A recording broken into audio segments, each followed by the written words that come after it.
Welcome back, everybody, to another episode of Astrology Did Not Change My Life. I'm still that bitch. Hosted by your girl, Plutonian Aquarius. We are on episode 12, and we're almost done talking about all the planets in the chart. And so, again, for those of you who have been listening, welcome back to another episode. And I'm very excited for today's content because we'll be talking about one of my favorite planets, mainly because I have a personal connection with it, because I didn't have a choice. Pluto. Pluto and I go way back, and Pluto has affected my life and my journey very, very intimately, that I'm well aware of how it goes and how it works, both in your face and behind the scenes. Yeah, and that's actually the paradox. The paradox is that the paradox of Pluto. Forgive me, I haven't really had a good week, so I'm a little bit all over the place. But as I was saying, that's the paradox of Pluto, is that it's both in your face and yet it works behind the scenes. Huh. But before we even get into today's content, I just wanted to check back with everybody. I know that December is usually holiday season, and I know the holidays aren't always as much as it is about cheer and merriment and all of the fun stuff and all about giving back and love and all of that fun, fuzzy stuff. And for the most part, it can be. But it also involves being closer to your family, going back and visiting your family. And oftentimes it's really difficult for a lot of people because some of us don't always have that Hallmark movie family. But if you tell me that those families seem creepy, but that's just me. And so I know holidays are usually, they're not always the best times for everybody. And so I want to just let everybody just handle this holiday season with grace. And just with the way that the world's been going, I know that a lot of us aren't where we want to be just because of the way the pandemic's gone. And so again, give yourself some grace to kind of just show gratitude for how much you've survived this entire year. And really, a lot of us are just on survival mode. I know I am. And I know our first instinct is to simply just move forward, push forward, and look into the future. Think about the next thing that we're going to be doing.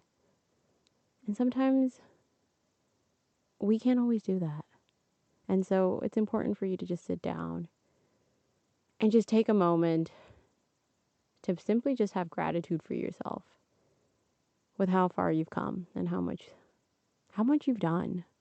And that it's okay to simply just celebrate you in the moment rather than thinking about everything else that you have yet to accomplish, everything else that you have yet to do. And maybe it's because Mars is in retrograde, and every time that I've been trying to push forward, I've literally been met with roadblock and obstacle, one after another, that I just have no choice but to simply just sit down with the energies. And boy, oh boy, do I hate doing that. It sucks when you're such a go, go, go person to have to be able to do that, but that's what this period is for. So if you're also experiencing that same kind of, rut, maybe it's simply just an opportunity for you to sit down with yourself and just to, kind of just acknowledge and celebrate everything that you have within you right now and not really worry about what you have to do tomorrow. So yeah, give yourself the grace this month to simply just be present. I also wanted to talk about last week's episode. So I have so much to say about all of these collective planets, and I love talking about it, as I'm sure you know, considering how much of a conspiracy theorist I sounded like last week. I always just run out of time. That's the issue. So the one thing that I did want to mention, and just, I suppose, summarize, because I feel like I'm not always able to do that, because I have so much to say, that I kind of just go around in circles sometimes, but that's part of the fun. To sum it all up, Neptune is everything that you can't really understand or really can't define in your chart. It's that elusive energy in your chart where you know it's there, but you can't seem to get a grasp on, and that's okay. You simply just have to let it flow. And it's also everything that you're not necessarily supposed to acknowledge in rational terms. So you can have different perspectives depending on wherever Neptune is placed. With my Neptune in third, I have different perspectives on communication, and that there are different ways to communicate. And there are different levels, different forms of intelligence, despite what everybody has defined. And because you have that other understanding that there is a world that exists beyond, because you experience it, you have that greater understanding of that area of your life. Mainly because it's something that is so hard for you to define. Because it's where everything is just boundaryless. And it just sounds so weird, and it just sounds like a fever dream. But wherever you don't really understand, but it just flows and it works for you, that's usually Neptune talking. And so now we can move on to the actual planet that we'll be talking about today, and that's Pluto. So again, as I was talking about the importance of all of these three collective planets and what they mean, Uranus is about having that awakening of knowing that there is something greater than the world and the bubble that we live in, the bubble of our personal planets, our ego, our conscious self. And then Neptune is understanding that there are different worlds. So after you have that awakening, Neptune represents everything that we're aware of and everything that we aren't aware of, everything below the surface, underneath that water. And having that understanding that we're all connected, that deeper layer underneath all of our existence is kind of what connects us. So it's all of the good and all of the bad. It's all of the illusions that we have in our society and in our world. Uranus opens us up to those illusions, and Neptune kind of brings us into those illusions. And the reason that happens is because now Pluto works its magic. So when you're aware of all of those unconscious, subconscious, weird depths, those things that you don't talk about, those things that we're afraid to talk about in society, essentially those illusions. And that illusion means that we believe it doesn't exist. But it does exist. And when we think that these illusions don't exist, that's when Pluto comes out of the surface and hits you smacks you right in the face. Smack dab in the face. That's what I was going to say. And so with Pluto, we have to go underneath that surface that Neptune is telling us exists. And we have to find power in that subconscious, that dark realm, that scary part within us that we believe or like to believe doesn't exist, but it's there. It will always be there. You cannot have the light without the dark. And that is how we find that balance. If you believe that you only exist in the light, boy oh boy, will Pluto prove you wrong. And so we have to all go through that journey into the dark to find our power. Again, what the hell does any of that mean? And again, it is a concept that is kind of, huh? What? What? And I completely agree. Spirituality and esoteric concepts or occult topics like this, it can just feel so otherworldly and just out of our scope to really grasp. And again, that's why it takes sometimes our entire existence to try and tap into that. But these spiritual concepts you can use in your everyday life. We all have Pluto in our chart. We all have Neptune and Uranus in our charts. And depending on where these planets are placed, those planets light up those areas of your life where you have to have that deeper understanding, where you have to dig deeper. And sometimes you're not always aware of it, but it's there.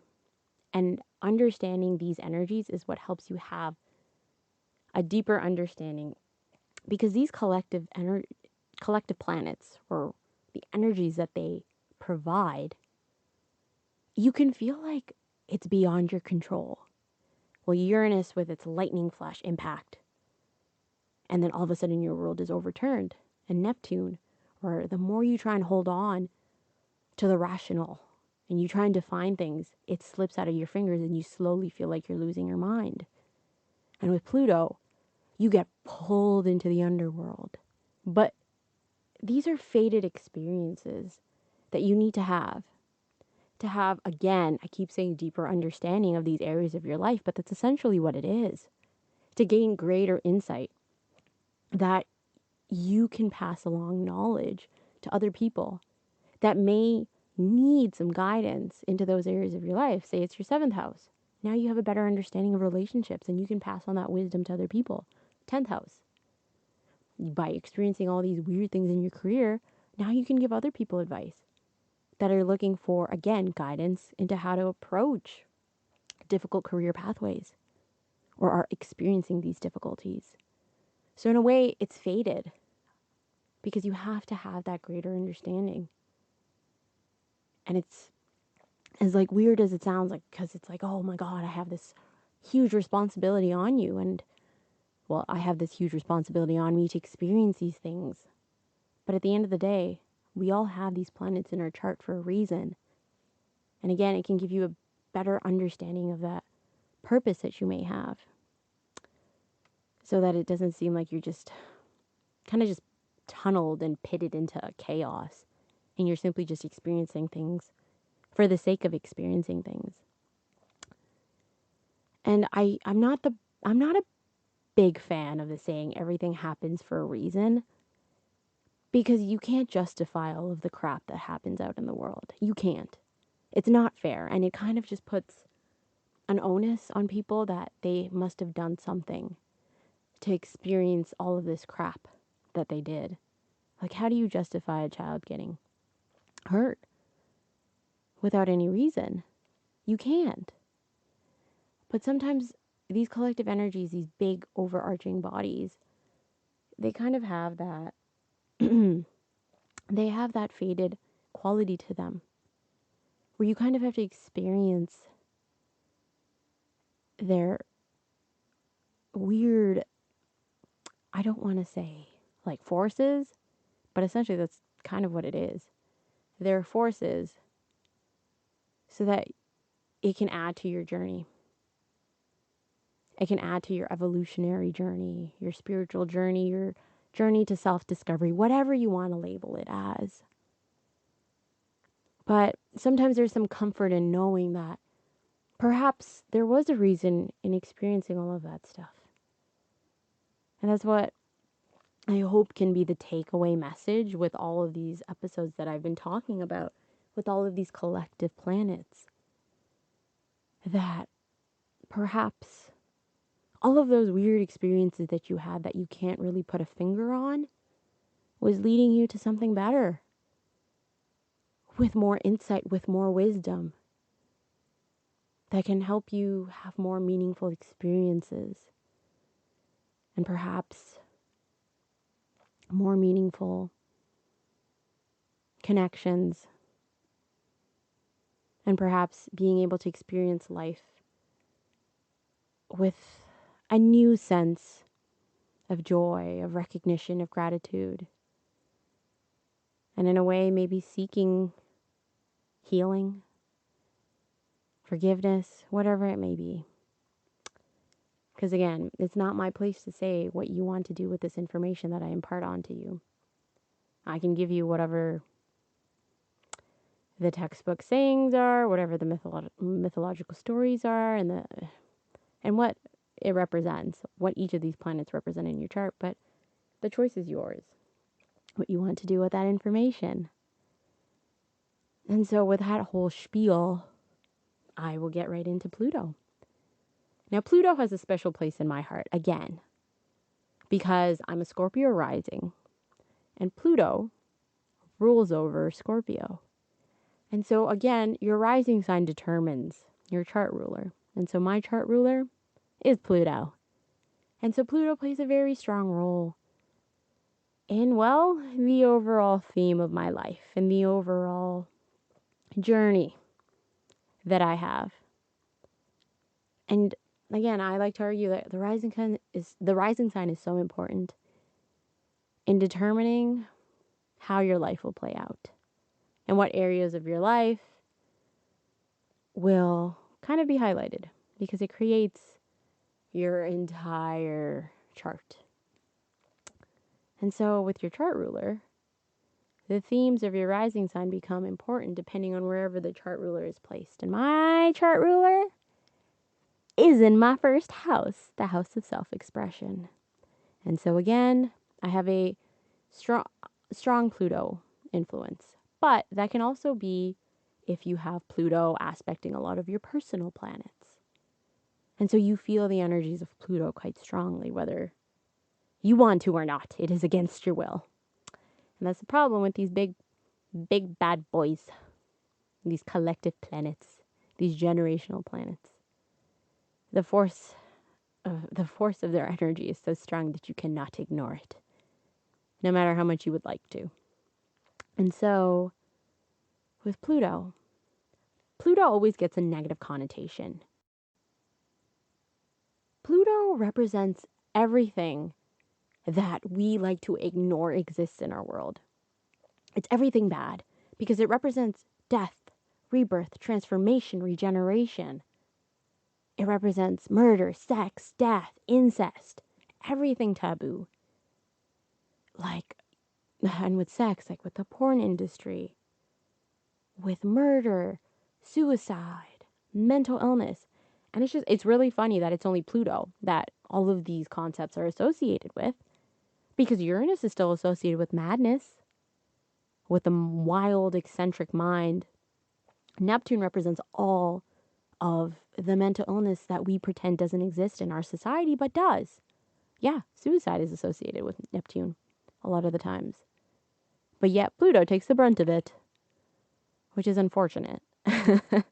And I'm sure we know that Pluto, poor Pluto, it's a planet, it's not a planet, now it's a planet, now it's not a planet. It's just gone back and forth. And so Pluto always just gets misunderstood. And sometimes that is the wound that a lot of Plutonians, my name is now making sense, Plutonian Aquarius. So anybody that has a strong Pluto in their chart, they are Plutonians. So with Plutonians and strong Scorpionic or Scorpio influenced individuals, there is this wound that exists that they are always misunderstood. And sometimes that's something that we always have to work on with our healing to move past that misunderstanding. Not to say that, like Aquarians aren't misunderstood either, but it's a different kind of wound as well. So with Pluto, because it's associated with death, people view it as something very awful, because death is a scary concept for a lot of people. And it's hilarious because I didn't really realize that. I work in healthcare. Death is something that unfortunately I have to deal with every day. It's part of my job. And as I navigate through having these conversations with family, I didn't even realize that it was so scary. And that is something that Pluto teaches us to try and navigate and deal with grace. You cannot have life without death. And that's something that we talked about with Saturn. It's part of that cyclical nature of life. Life and death go hand in hand. But what's really interesting about Pluto is that that death that's associated with Pluto, it goes more along the lines of regeneration and transformation. Death is simply just a metaphor. We can take it literally, but if we want to use the spiritual esoteric concepts of Pluto's idea of death is making room for a new version of you by shedding and leaving old parts of us. Now we can move forward and create life, create a new version of you. very well is a healthier version of you. Pluto wants you to do that. Pluto wants you to go through those different forms of death, to reach that transcendence and reach that higher form of you, to reach your higher self. And that's a concept that I feel like a lot of people do talk about in the spiritual community, but what the fuck does that even mean? Genuinely. Whoop, explicit content, my bad. Sorry, I'm in a mood today. I cannot control my love for curse words. But it's true. What does it even mean? Your higher self. And that is, again, that journey through those collective planets by reaching your higher self, by reaching your divine consciousness. Your higher self is a part of you that is divine. And I know that that's something that I feel like a lot of us have believed, especially with religion, that is unattainable. That as humans, we're going to make mistakes. We're not going to ever be good no matter what we do. At least this is a religion that I grew up in. And then we eventually have to repent them. And it kind of takes away from like a feeling of hopefulness. When in reality, we all have this connection to the spirit world, with God, with the eternal source. Whatever it may be for you, however you want to define it. And it's all within a part of us, and that's our higher selves. And I feel like knowing that there is a part of us that, again, is defined is a way of just bringing a sense of peace. And I don't know about you, but I need a lot of peace in my life. And so with Pluto wants you to understand that, yes, there's that subconscious side of you that exists with what Neptune is telling us. But you have to find power in that shadow subconscious self that you may think doesn't exist, but does exist. And so I want to talk about some of the mythological origin stories of Pluto to help us understand what this deep, dark planet even means, which I don't think is that deep and dark, but maybe I'm just biased. So there are quite a few stories, and I actually want to talk about quite a few of them because I think all of them are relevant. And now, again, I take a lot of these stories from Jessica Davidson. You can read more in depth on her website about, again, the myth of Pluto. And she goes very in depth in a lot of the stories. And I highly recommend. But again, any book by Liz Green, Stephen Forrest, their books about Pluto, Donna Cunningham, amazing.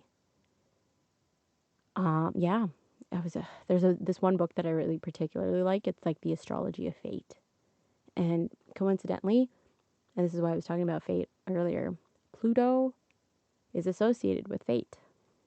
And so some of the early symbolisms for Pluto involve serpents and dragons. So serpents, I feel like in Western culture, there's always just like a negative connotation with it. I know, like from a biblical perspective as well. But serpents have always been about transformation, and they represent death and life and regeneration and renewal. Because snakes shed their skin every so often to make way for their new self. And so that is where that spiritual connection with serpents comes in. And so dragons also represent that. And it's funny. Dragons are more revered for that spiritual symbolism in the East, just not so much in the West. We kill our dragons all the time. Slay the dragons. And they're also associated with fate. Fates. So I know fates were these mythical creatures. Some say they were like female. And they weaved everybody's destiny. And they had the highest order. Even the Greek gods, for example, could not overrule any of their power. And so with serpents and dragons and fates, a lot of this energy of Pluto was actually goddess based. And it's funny because feminine goddess energy is actually very transformative. It's everything beneath the surface, actually, that I talked about with moon, with feminine energy. It's everything that we don't like to deal with. But it's there, and it's instinctual. And then Hecate is also another very big representative for Pluto.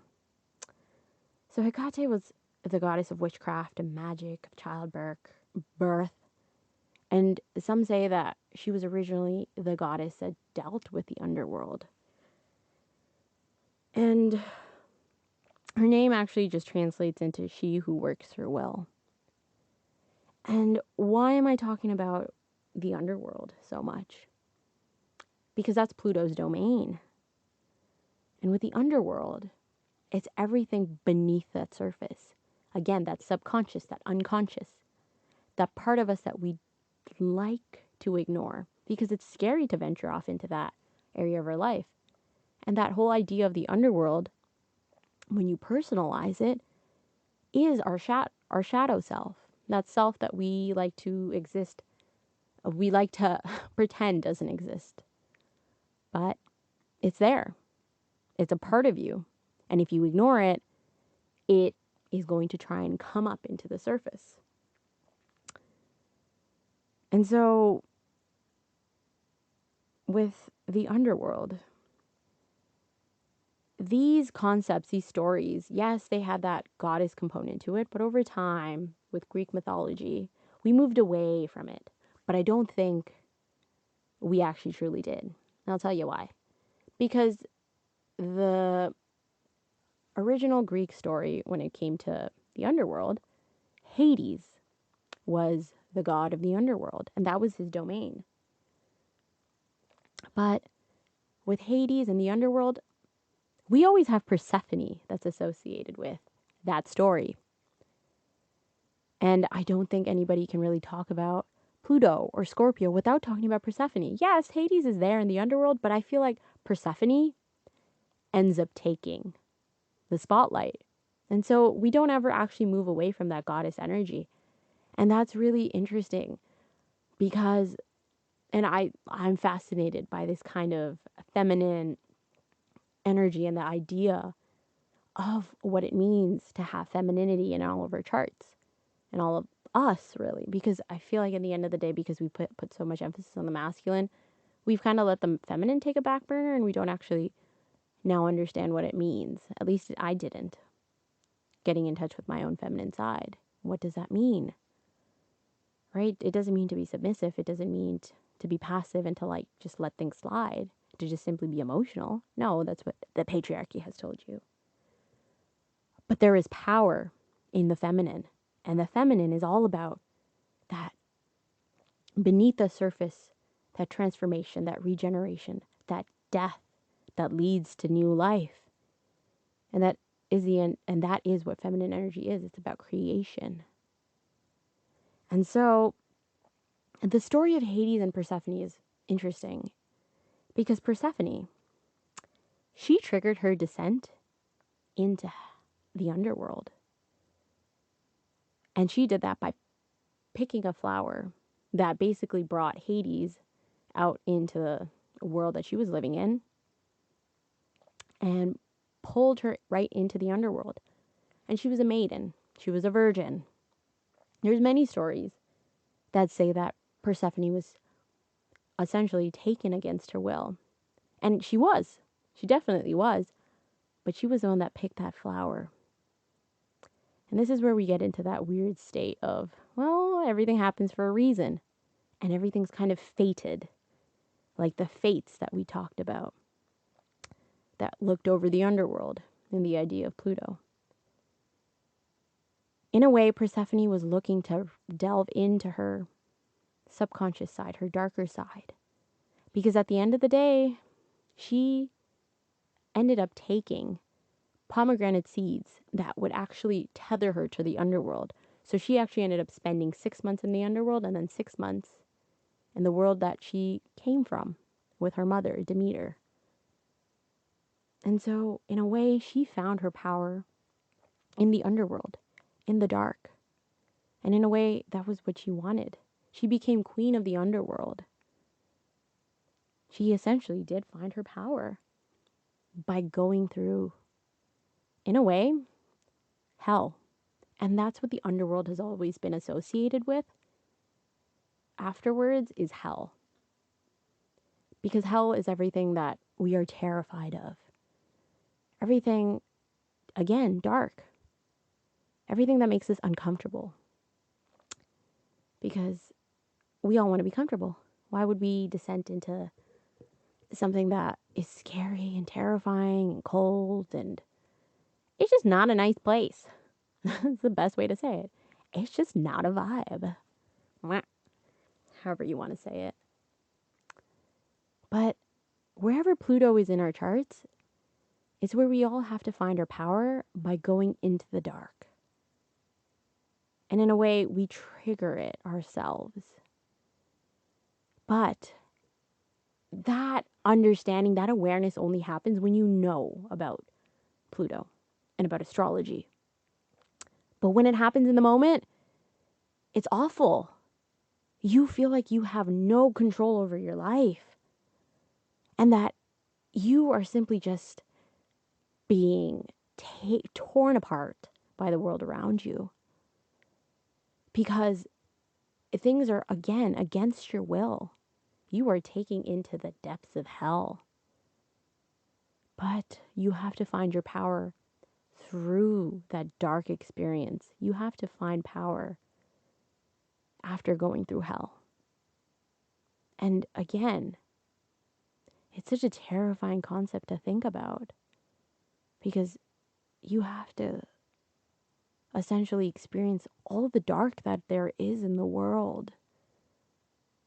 And sometimes you can survive it and sometimes you can't. But regardless, after experiencing that dark, you're not going to be the same person ever again. And that is that transformation component of Pluto. That is that death that you experience by going through these unfortunately awful experiences to become this person that can basically survive anything. And with my Pluto being in the first house, I've had to deal with lots of wounds of how people perceived me.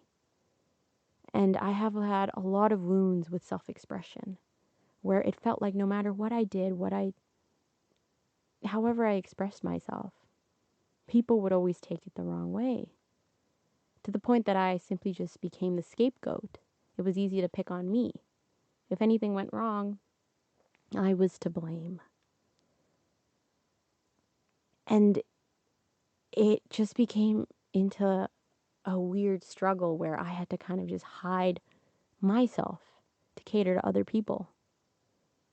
To the point that I simply just lashed out. I became angry. Or I encountered people who would try and kind of control me against my will. And in a way, after experiencing all of that, I had to kind of find my power. I kind of had to sit back and realize that no matter what I did or do, no matter what I did, or no matter what I did or didn't do, that is what I was trying to say. Holy crap, I am tired. Wow. People would always have a problem. So I might as well just do what it is that brought me passion. It wasn't fair to me to simply hide myself so that I could cater to other people and to satisfy other people, especially since they weren't even going to be happy even if I was catering to them.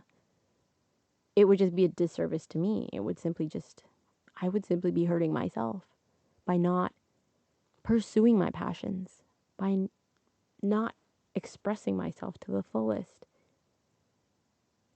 And that itself was a wound that I had to kind of heal and overcome.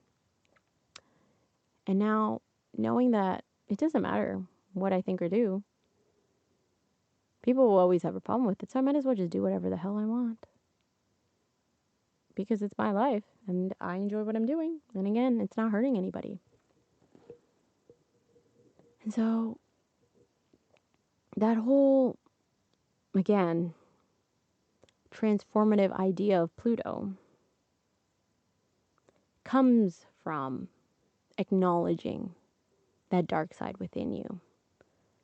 And I know that sometimes our instinct is to say, well, I'm a good person. There's no dark within me.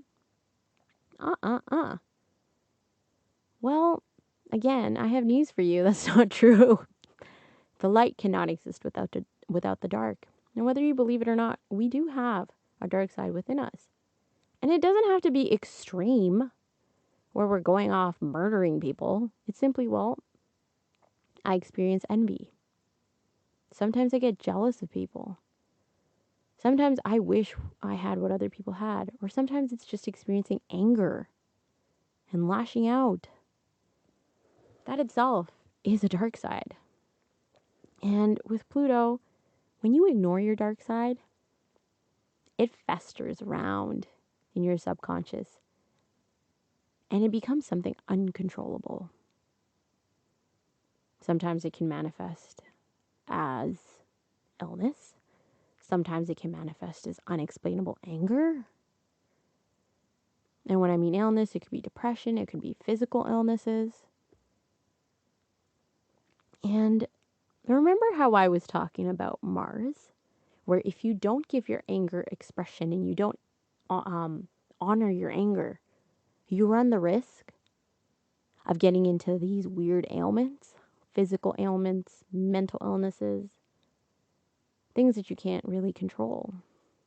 And you don't know why it's happening and when it all started. And so that's because Pluto is a higher octave of Mars. And Pluto, it is a modern ruler of Scorpio. Originally, it was actually Mars that ruled over Scorpio.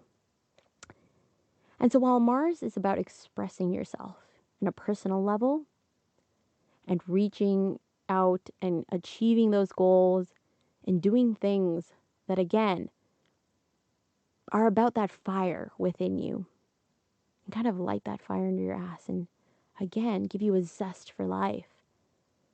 Pluto is about that life force underneath that surface. It's that subconscious. So while Mars is that conscious force, Pluto is that unconscious force. And going back to Persephone's story, Persephone found her power in the dark. And that's what Pluto is telling you to do. Pluto is telling you to do that shadow work. Make friends with that dark side that you didn't think existed. Because the riches that you will experience by integrating your dark side with your light side is immense. That wisdom that you have, it is immeasurable. Because if you can survive that Pluto wound, you can survive anything. And sometimes, and I am guilty of it, we like to over-identify with having survived hell, thinking that we are immortal and then nothing can stop us. When in reality, having survived hell is simply just bringing that dark side into the light, bringing that subconscious into the light, and making peace with all of the wounds that we have festering around. And that's what that regeneration and that transformation is. It's about healing. That's what Pluto represents. Pluto represents healing. All of those wounds that you think aren't there, but they're there. And when you don't acknowledge that subconscious side, all of those wounds, you run the risk of being on autopilot. And those wounds control you. And the best example that I can think of on the top of my head is if you grew up in an environment where you were constantly belittled and told that you were never good enough. Now, as you grow up into an adult, you're always hard on yourself. You never think that you're enough. And you are always the first person to judge yourself. Why are you doing that? And if you have the awareness, you'll know that it's because of what happened to you as a child. You were never told that you were enough. You were always criticized. And everything that you did was wrong. That now as you're an adult, you're always dissatisfied with yourself. You're never happy with all of the great things that you achieve, to the point that you're exhausted because you're constantly wanting to do more and more and more without taking a moment to acknowledge your accomplishments. Pluto wants you to be aware of those wounds that you have because they are controlling your life. It's that subconscious life force. It's there, festering in the surface. Those demons are controlling you. And it's actually really interesting because this is something that I remember reading in a book by Stephen Forrest. That we have this perception of demons, of ghosts, of monsters, when really they are a personification of everything that is hiding within us. That's what they represent. And the idea of conquering those monsters and demons is simply about facing them head on rather than running away from them. The people that run away from them are the ones that get killed. That's what those horror movies really represent, which is a wild thing to talk about, of course, and to really wrap your head around. But that's actually how I always viewed horror movies. And with Liz Green also talks about it. Liz Green and Stephen Forrest, both of them talk about these. And I couldn't agree more. You have to face that shadow side head on. And that's what Pluto wants you to do. Bring those demons out into the light. And the reason why these demons exist aren't for you to run away and think they're bad because they're awful and that they're simply just trying to hurt you. No, they're simply just here to remind you that you were hurt in the past. And now it's affecting your life. And you don't know it. And you may feel like the world is out to get to you. But really, it's a lot of these wounds that you're not always aware of. That's what those monsters, those demons are. And it's a saying that I would always live by when I was younger and angrier. That you have to sit down and have a drink with your demons. Ask them about the scars on their ankles. They might teach you a thing or two. And that's because you have to integrate that shadow side into yourself. And that means befriending those demons, befriending those fears, those wounds that you have, those wounds that you're worried don't exist, but they do. And again, they're controlling a large part of your life. And once you are aware that, again, you have these conditionings from those wounds, you can move towards healing. And a lot of the times, my wound with my first house, Pluto, and my self-expression came from that I was too much as a child. And oddly enough, that wasn't from my parents. It was actually from school, where I was told that girls aren't supposed to speak out. We're too much. Nobody's going to like us if we are simply speaking our minds, being ourselves. The world will never respond positively to people to girls especially, that live life on their impulses. When in reality, that by hearing those messages, I tried to hide myself. And in doing so, I cheated myself of a lot of opportunities. And now that I look back, I know that wasn't true. But that's something that I had to come to terms with. I was bullied, I was picked on, and you can internalize a lot of those messages and really stop you from essentially functioning in healthy ways. And so I ended up closing myself up from the world. I remember lashing out. Anytime someone tried to get close to me, I would try and prove them right, that I was a weirdo, that I wasn't somebody that deserved any good things because I was so passionate. I was so full of myself. So lashed out in ways that weren't really true to me because I was on autopilot. I was letting those wounds control me. And I had to sit down with myself and go, well, is this how I want to live for the rest of my life? And I don't. I didn't. And I still don't. But that is sometimes a problem with Pluto. And this is what happens when you over-identify with one energy or one planet. The negative sides of Pluto, again, is everything bad. And Pluto, for some reason, likes to work in extremes. And at the end of the day, with the story of Hades and Persephone, of course it's a story of extreme. He just straight up abducted her. He doesn't know how to work in the middle ground. None of that. No. He straight up just takes her away. And so, with Pluto, when you over-identify with this bad boy, that's when you run the risk of becoming the negative connotation, that evil power that we all fear, that that spawn of devil, that member of hell, essentially. You essentially try and become the villain of your story, the villain in everybody else's life when you over-identify with Pluto. Pluto doesn't want you to do that. Pluto wants you to heal. And that means integrating that dark. You have to go through that shadow work. And that's essentially what shadow work is. Being aware that there's a side of you that isn't necessarily all pretty, but it's still who you are. And it's affecting your life. And oftentimes, if you're not aware of that dark side within you, Pluto shows up in different ways to remind you that that dark side exists within you. In Persephone's story, it was Hades. And so for individuals that believe that there's not a single bad bone in their body, that ends up manifesting as awful people that try and control them, that try and hurt them, that try and dominate them. And that's something that sometimes Pluto in the 7th house individuals can experience. It's not always the case, where they have partners that aren't necessarily appropriate, that are controlling, abusive, toxic.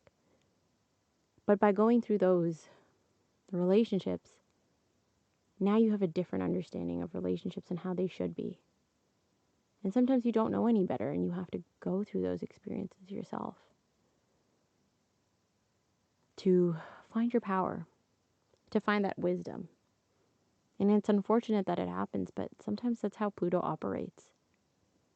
And with my Pluto in my first house, your first house is also how you are as a child. And I did not have an amazing childhood. I didn't realize that until I grew up, that not everybody has that same experiences as I did. And that's not something that I always talk about. Because again, when I was younger, I let every bad thing that happened to me as a kid rule my life and became a reason for me to simply be an asshole and lash out at people. When in reality, it was my job to understand that I had these triggers, which were my wounds, that were affecting how I interacted with the world. And it's unfortunate that I had to experience it, but maybe that was part of my journey. I had to have a deeper understanding of the world around me and know that maybe it isn't always the best place by having those experiences early on in life. And so wherever Pluto is that wound that you have. And you have to transform that wound. It's where you experience a lot of deep, deep, deep pain. But when you transform and you kind of give in to Pluto's energies, and that means simply giving in to all of the bad stuff and essentially let it break you. As weird, again, as that sounds, you have to let it simply just destroy you. You do. Because when that happens, that's when you go through that death and that's when you go through that rebirth. and become a wiser person. Yes, you'll be rough around the edges, but you have a better insight after going through those experiences that you would not have had those things not happened to you. For me, when somebody does experience a great childhood, I can appreciate it because that's not something that I knew existed. But that also happened once I had my own healing. And so, Pluto, at the end of the day, by going through hell, wants you to find your power. There is so much power with the underworld. And so the underworld is everything below the surface of the earth. And I also love geography. And so I love talking about this. I've always liked to see Pluto energy, Plutonian riches is what I call it, as geothermal energy. The energy beneath the surface is never ending. It's limitless. It's constantly regenerating. So there's like this molten core underneath the earth. It's like this deep, deep, deep pressure. And like the best way I can describe it is that there's this intense pressure that creates this intense fire. And that intense fire and pressure is what keeps the earth going. It's essentially what keeps, it's the center of the earth. And so it keeps the waves, our currents, our poles, and everything in the earth just functioning. And all of our minerals, for example, diamonds, all of our gems, they come from deep within the earth's core, from this geothermal energy, this constant regeneration. It's this limitless energy. And so diamonds are always made under pressure. And unfortunately, by going through that descent, you become a diamond. It's really cute to think about, but that's what it is. You have to go through that hell. Unfortunately, I had to go through that hell too. And now when I approach the world, there's very few things that I fear. And sometimes it's not a good thing. Because when you over-identify with Pluto and that wound that you have, you run the risk of, again, only seeking out the bad and instead of appreciating the good. And Pluto doesn't want you to do that. Pluto wants you to bring that bad, that dark side, and bring it out into the light. You don't have to exist in the shadows. You have to live in the light. But it's only when you experience the dark can you appreciate the light. And that is what Pluto wants you to do. Pluto wants you to live in the light, to be a better person based on your experiences. You are who you are not because of that dark that you experience, but despite it all. We want you to have this renewed sense of hopefulness, this renewed sense of appreciation for all that there is good in the world. Because it's only when you go through this form of hell can you really truly appreciate everything, again, good that is out there in the world. And by going through that hell, whenever somebody else is having that similar experience, you can kind of hold their hand and guide them through it. And that's actually what Hecate, who was originally associated with the underworld, did for Persephone when she was kind of abducted into the underworld by Hades. Hecate kind of held her hand and guided her through the underworld itself when she was going through that journey. Now, from a generational perspective, though, Pluto orbits around the sun every 248 years. It's super slow. And it stays in every sign every like 12 to 23 years. And so I find that Pluto looks at the generations better than, say, like Neptune and Uranus. So, say, like my generation is the Pluto and Sagittarius generation, and that's Gen Z. And so it's more so from like 1996 to 2003. So it definitely encompasses the actual generations a lot better. Now, from a generational, again, perspective, Pluto represents, again, the wounds of your generation and being aware of those wounds as a collective and speaking up about those wounds that you experience. And again, they run the risk of being oblivious to those wounds that do exist in their generation as a collective. And they work on autopilot until things just hit them in the face that are just beyond their control. And they wake up one morning and they're just simply exhausted because that awareness isn't there.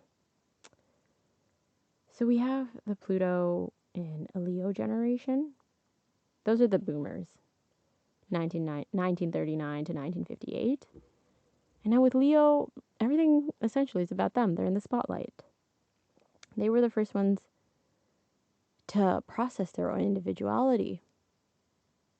Now, the negatives with that wound is that sometimes things always have to be about them. And that now it's hard for them to see other people's perspective.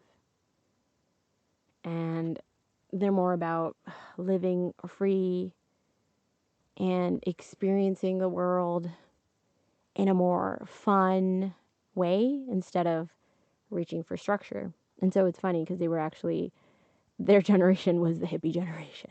So they're all about having fun, being free, and like Woodstock. Yeah, Woodstock as well.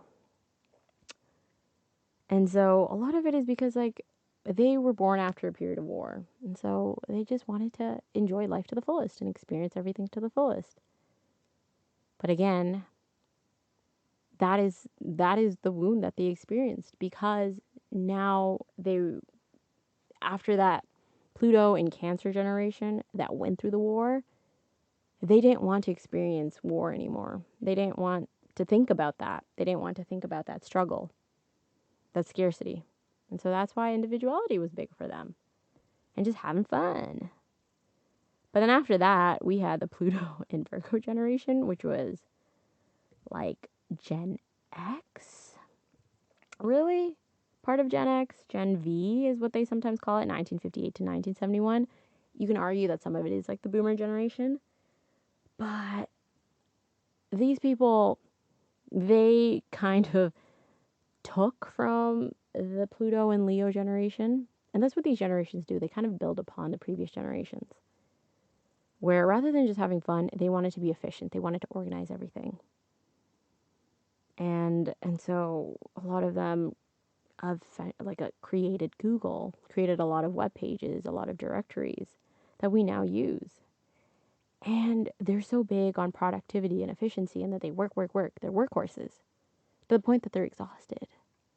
And that they can't identify themselves beyond how productive they are. And this is something that they passed along to the millennials that they raised, where they believe that they can only be successful in life if they're constantly working. But let me tell you, those millennials are not about that life. And then after that, we have the Pluto and Libra generation, which is like 1971 to 1983. These people are usually like in their 40s.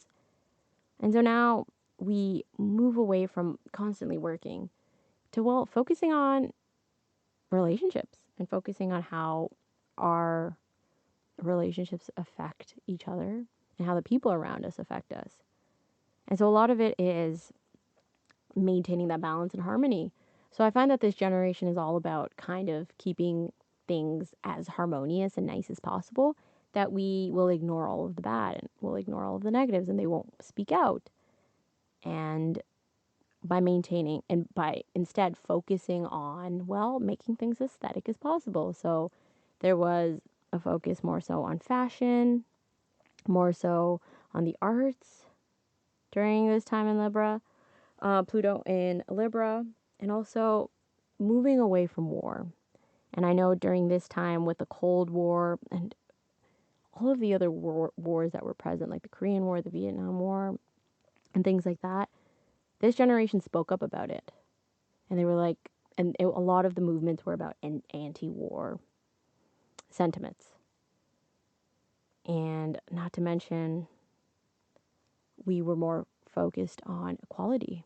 And so what equality meant also in terms of relationships, because that's what Libra represents. And again, this is when we were starting to move away from the traditional idea of marriage and the traditional idea of love, of heterosexual love being the only form of love, when in reality, there's so many different forms of love that exist with, again, the different sexualities that exist. And Libra, this generation, the Pluto and Libra generation, was the first ones to talk about it. And this is the actual Gen X generation that we have. And after that, we have the millennials, which is a Pluto and Scorpio generation, the 1983 to 1995 generation. And let me tell you, millennials are angry bunches. And that's because Pluto is in Scorpio. And that's because Scorpio is all about digging under the surface, talking about everything that we ignore, everything taboo. It's Pluto and Scorpio, they go hand in hand. Pluto is Scorpio's domain. Scorpio is all about doing that transformation, pulling up your shadow self and bringing it out into the light. So they were the first ones to talk about mental illness, talk about child abuse in every form possible. They were the first ones they moved away from, unfortunately, Pluto and Libras. Everything's going to be okay. I am just going to keep the peace. And they wanted to fight because they're like, not everything is not okay. No, we know that is not. Stop keeping up appearances. The millennials were the first ones to talk about that. And unfortunately, they got a lot of backlash. But they didn't care because they didn't want to live in that fake existence that sometimes Pluto and Libra, that Gen X generation, sometimes fooled themselves into believing was the truth. And that's what happens when you over-identify with Pluto a bit too much.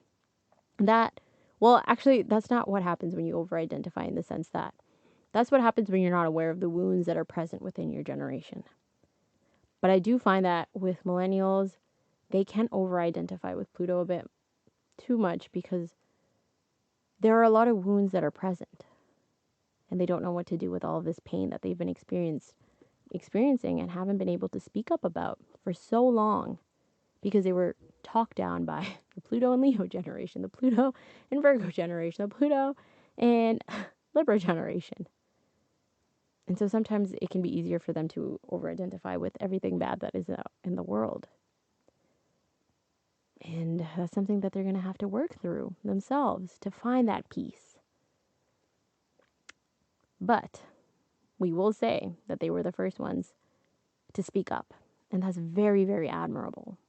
Then we have my generation, Pluto and Sagittarius, where we're moving away from that heaviness. We know that there's so much crap that exists in the world that, again, the millennials were so brave enough to speak up about. But we want to have that hopefulness because of that Sagittarius energy of optimism, of expansion, of broadening your horizons. And so we, as a generation, I found that globalization started taking off as a movement. And globalization essentially means seeing the entire earth as one. So with the rise of technology and with media kind of bridging gaps, we have so much more access to different cultures, different languages, different countries. Like, it's all just become one whole because of the rise of, like, the internet. And so we're able to bridge a lot of those gaps. And we're able to speak up about so much more that exists in the world because we're more in tune about it. But again, nobody takes it seriously because, again, we're still a younger generation.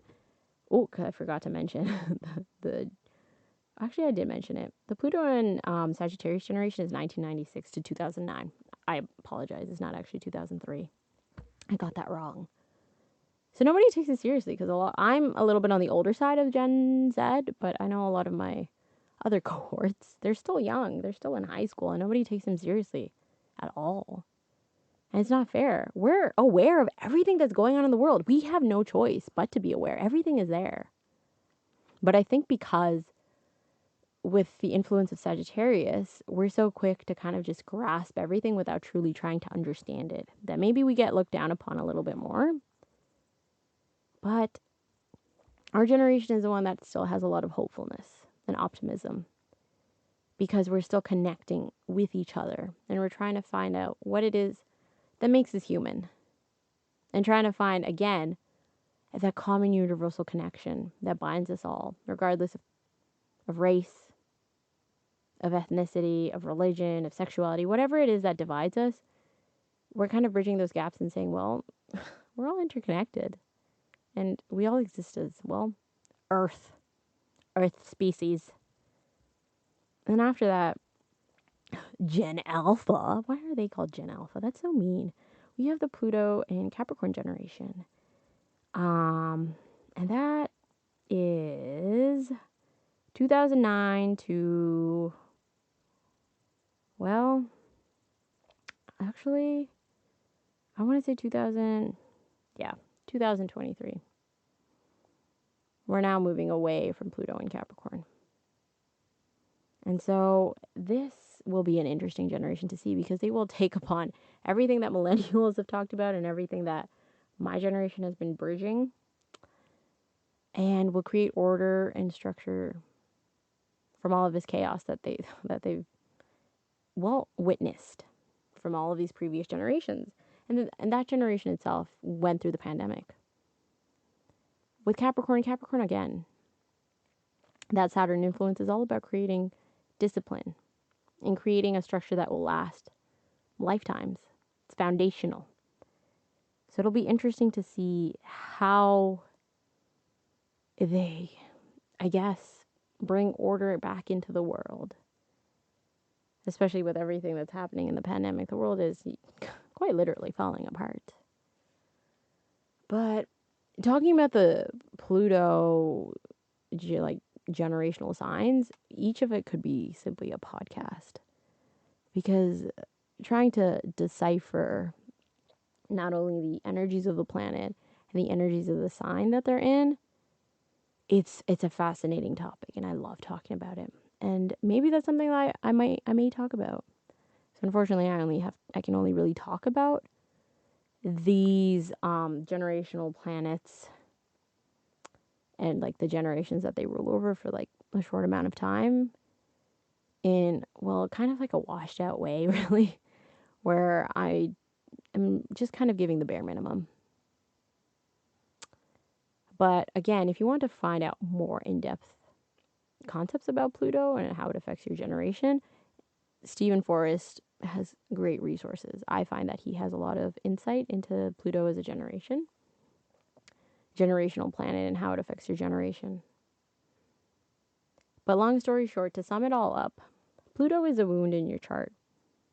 And Pluto wants you to heal those wounds and bring those shadow selves into the light and incorporate it into your personality. Because when you do that, when you let go of all of those wounds, you let go of things that are hindering your growth. And that's what these generational planets want you to kind of come to your higher self, to come to that source, that divine source.